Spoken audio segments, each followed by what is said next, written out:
Meron po kaming tip para sa mga nag-iinit ang laman pero putas ang bulsa. Doon po kayo magpunta sa isang bayan sa Bulacan. Baksak presyo raw kasi ang bentahan ng laman.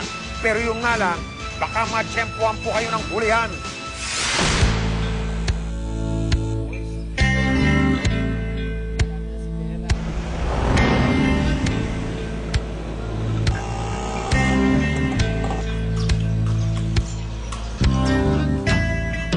Ang buong mundo ay naaakit sa ganda ng lalawigan ng Ilocos Sur. Sa kanilang arkitektura, bakas ang mayamang kasaysayan ng Pilipinas. Bukod sa nagagandahang pasyalan, tatak Ilocos din ang magigiliw ng itig sumasalubong sa mga turista.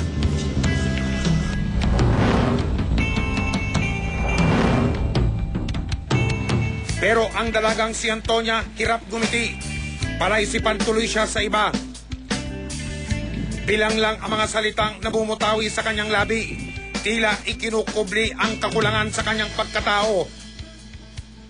At ang nakabubuo pala nito, gustiso. Pero si Antonia dismayado dahil ang tumugon sa kanyang problema, dentistahan lang daw.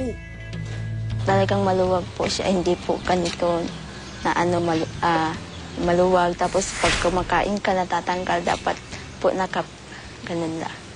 Nakapix. Isang sumbong ang ipinadala sa investigador. Sa Kabugao, Ilocos Sur, Mr. daw ng dentista, piling dentista na rin.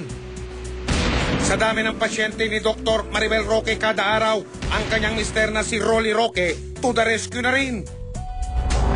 Pero ayon sa Professional Regulation Commission at Philippine Dental Association, hindi rehistradong dentista si Rolly Roque. Malinaw po sa ating batas, bawal na bawal hawakan ang ngipin ng isang pasyente ng hindi rehistradong dentista.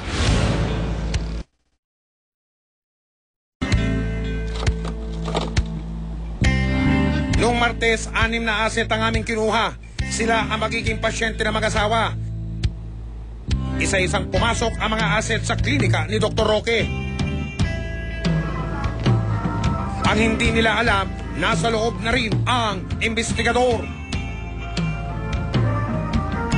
Maraming pasyente si Dr. Roque, pero halos lahat yata. Naku naman, ginawa pang palaruan ng klinika. Teka muna, bakit hindi naka-uniforme ang mga doktor? Hindi lalagyan ng rubber ito mga to. 700 lang kasi hindi naman siya lalagyan ng rubber. Pero pagka lalagyan ng rubber, 70. Dahil abala si Mrs. sa pasyente, si Mr. nag-ala dentista na. Maya-maya ikinabit na ni Rolly ang retainers sa ngipin ng mga pasyente. Naku, bawal po yan, sir. Nang araw rin yun, ipinakita namin sa hepe ng National Bureau of Investigation sa Bigan ang aming surveillance video. Pinano ang operasyon.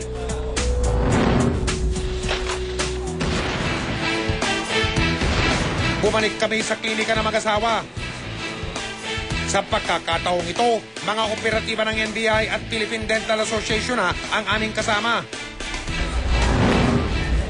Naabutan pa naming hawak ni Rolly ang ebidensyang magpapahamak sa kanya. Doon na mag-explain and then doon may explain yung side mo. Ngayon kasi dito kasi paramentado dito. Masisira pa kayo dito. Inimbitahan si Rolly sa tanggapan ng NBI sa Bigan.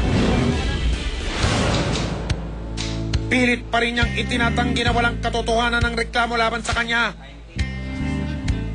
Pagkakaswala siyang ginagawa, minsan kasi nagmamadali yung mga pasyente lang, kaya nga napipilitan ako, naawaran ako sa misis ko.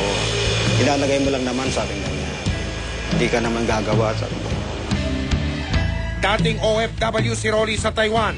Nang matapos ang kontrata niya noong 2004, siya na ang naging assistant ng kanyang misis sa klinika. Wala kami pansweldo sa assistant eh. Ay magkano lang naman kinikita niya eh. Dati na rin daw binalaan ng PDA si Dr. Maribel hinggil sa reklamo laban sa kanyang asawa. Pero Doc, dead malang yata. Ito ang pansweldo kasi ang dami kong anak na pinapakain, pinapagatas. Kasi siya lang nag-aakitingin. Todo tanggiman sila, hindi pa rin umubra dahil hindi nagsisinungaling ang aming kamera. Kakasuhan si Rolly ng paglabag sa Republic Act 9484 o ang Philippine Dental Act of 2007. Well, si Rolly, haharapin niya yung bagong batas ng Republic Act 9484. Ito ay may katumbas na kulong, multa, or both kulong at saka multa.